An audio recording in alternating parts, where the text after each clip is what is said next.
Now, we have to see and learn the consistency between the title and objective, between the objective and the question, and then the hypothesis. If we have more hypotheses, then we'll write with SES. If we have one hypothesis, we'll write with SIS. Okay. Now, suppose this is my theoretical framework, or this is the model that I'll be testing in my research. So, what should be a good title for this study? As we talked about, that title should be around 12 words. So what I can do is I can give a simple title, but at the same time, I need to explain all these variables and their relationship in the title.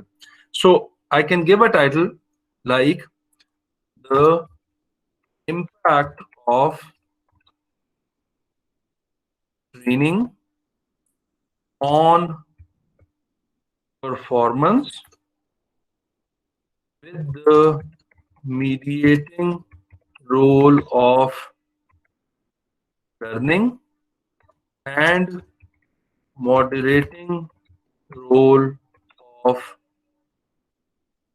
quality of trainer. This can be my title. This is how I can come up with a title.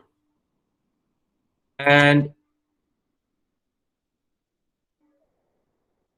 now, this title, I don't know if it has exact 12 words or less words or more, but it has 19 words.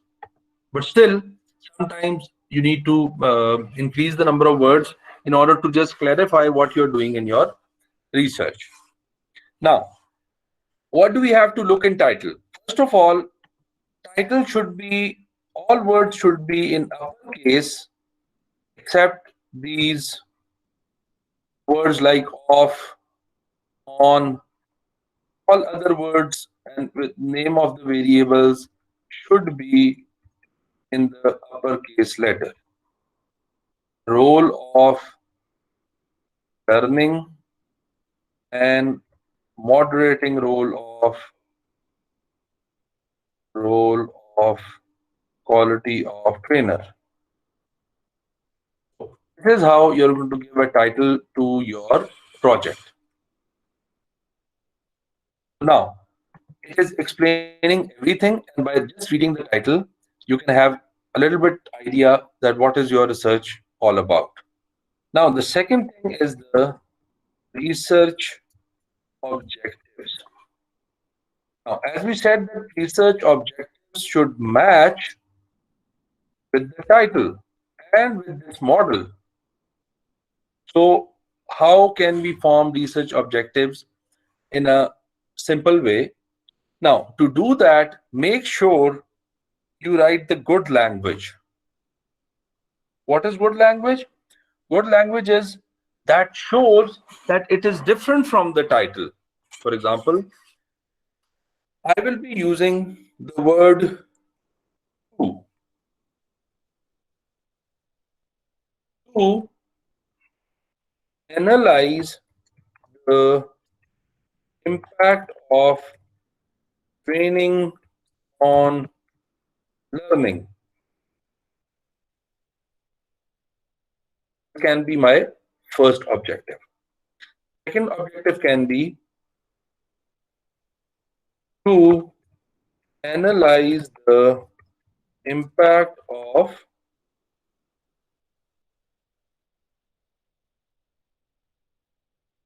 learning on performance. This is my second objective. The third objective can be to analyze the mediating role of learning between the relationship of training and performance. Now, what I'm doing, I'm actually trying to come up with all the things that I want to achieve at the end. What are my objectives?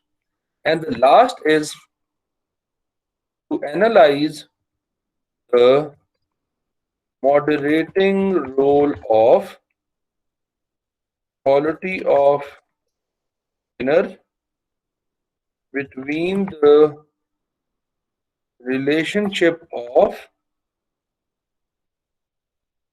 training and learning. Now, many people at your level, at undergraduate level, write their objectives like this. So, how many objectives do we have? We have now 4 objectives. But let's suppose you had another arrow which was going from training to performance. Then you will be coming up with a one more objective. Secondly, we have written these objectives separately to identify each and every variable and each and every variable's relationship. But what you can also do is, I can also write it in a form of one objective. That can be the same as our title. For example, I can just copy this title here and I can say to analyze to analyze the impact of training on development with the mediating role of learning and moderating role of quality of trainer. This can also be my objective, but this is more like an aim of the study. So if somebody asks you that you also need to write the aim of the study, you're going to do this. I'm just taking it next to the title. Now, what we are doing, actually, we are coming up with a title which is saying almost the same thing. We are getting our aim from our title. We are getting our research objectives from our aim. And now we will go to our research questions. Research questions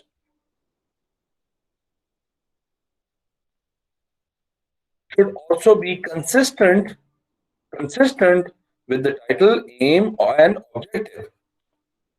Although it looks that we are repeating things, but actually we're not repeating things, we are being consistent. Now, what I can do simply is I can just copy paste these research objectives like this, and I can change their wording. Again, I'm saying that it is usually used for the learning purpose and how do we create consistency. Now, we are already saying to analyze the impact of learning on training. What if I change this sentence to what is the impact of training on learning, and just change it to the question mark.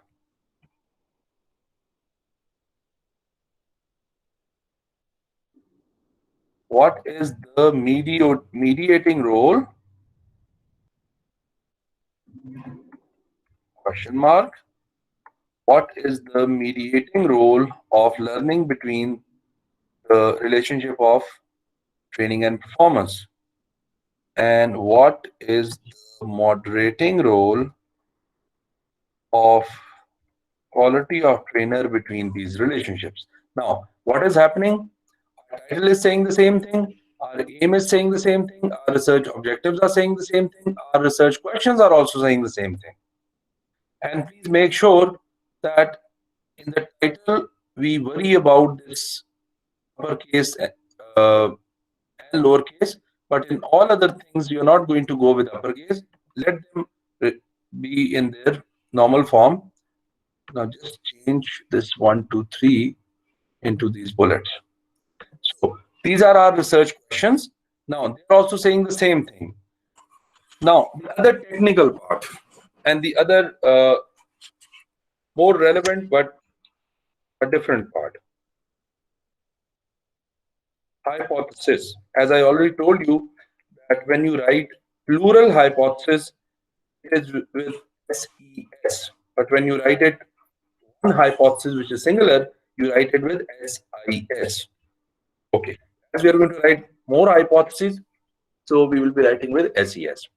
Now, how can we form hypotheses from these uh, relationships? And we are assuming that you have already understood the literature and you've already formed your literature review. So we are just going to go with the wording of the hypothesis. Now, we have to be consistent, but keep one thing in mind. In the research question and in the research objective, you can merge two relationships into one objective or one question. That is possible. That is fine. But when it comes to hypothesis, you cannot merge two relationships into one hypothesis, at least at this stage. So each relationship in the hypothesis should be stated in a hypothesis form differently. But we are already doing the same with the research questions and objectives, so we won't have that much problem. Now, how many relationships do we have? We'll have to see. First relationship is the training and learning relationship. So this is going to be our first hypothesis. Second is learning and performance. Third is learning as a mediator between training and performance. Fourth is quality of the trainer between the relationship of training and learning. So we have four hypotheses for now. So how we are going to give a language of the hypothesis? So in order to write hypothesis, we will do it like this.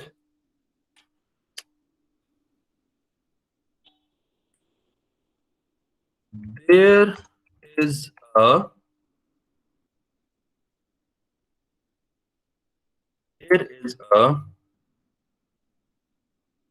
or you can say training has a positive impact or relationship.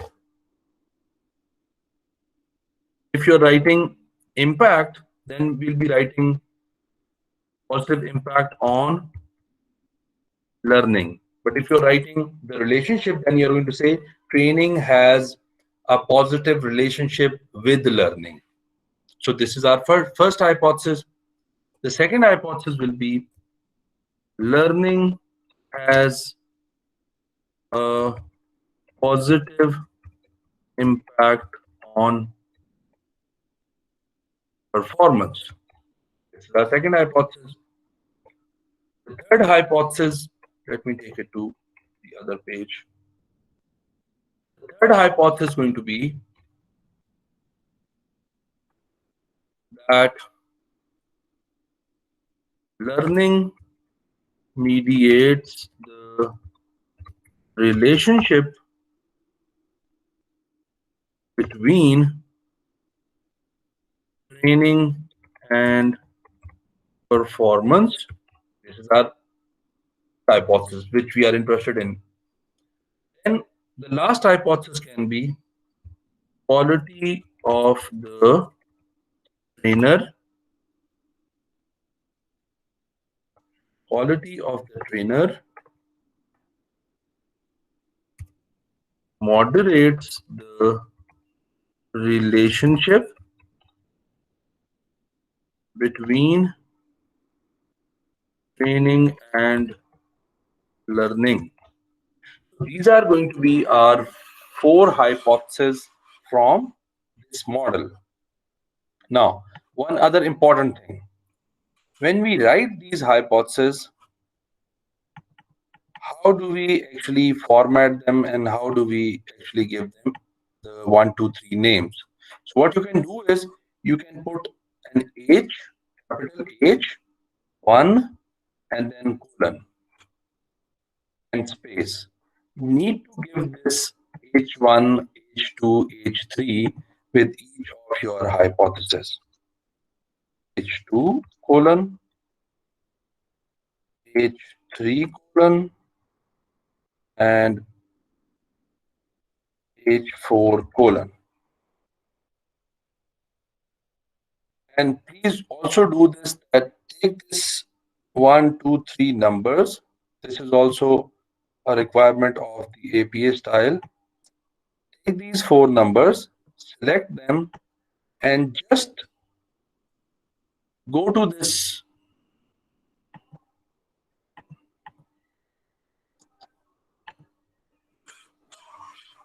and decrease their. Actually, we do not have to decrease their font. What we can do is we need to go to this part, this script part. So the moment you're going to click the script is going to take the numbers to here and they will look like this. So H1, H2, H3, H4. This is how you actually write your hypothesis. One last thing. When you write the moderating hypothesis, some people disagree with this simple wording of the hypothesis and they want that this hypothesis should be further elaborated. For example, by this quality of trainer as a moderator, we mean that if the quality of the trainer is higher, the relationship between training and drilling will be enhanced. So you can add these words in your moderating hypothesis. For example, quality of trainer moderates the relationship between training and learning such that if the quality of the trainer is higher, the relationship is stronger. If you add these words, it is going to give more explanation of your uh, moderating variable. So now what did we do? We talked about the consistency part. The title is saying the same thing. The aim of the study is saying the same thing. The research objectives are saying the same thing. The research questions are saying the same thing. And the same is being mentioned in our hypothesis. So this is how you create consistency in your research paper or in your thesis. But the last thing, they do not have a place after one another. For example, this hypothesis, this is a part of your second chapter, which is literature review. And these aim title is going to go to your title page. Aim, objective, and research questions are going to go to your introduction or the background of the study chapter. So this is how you create consistency in your research work.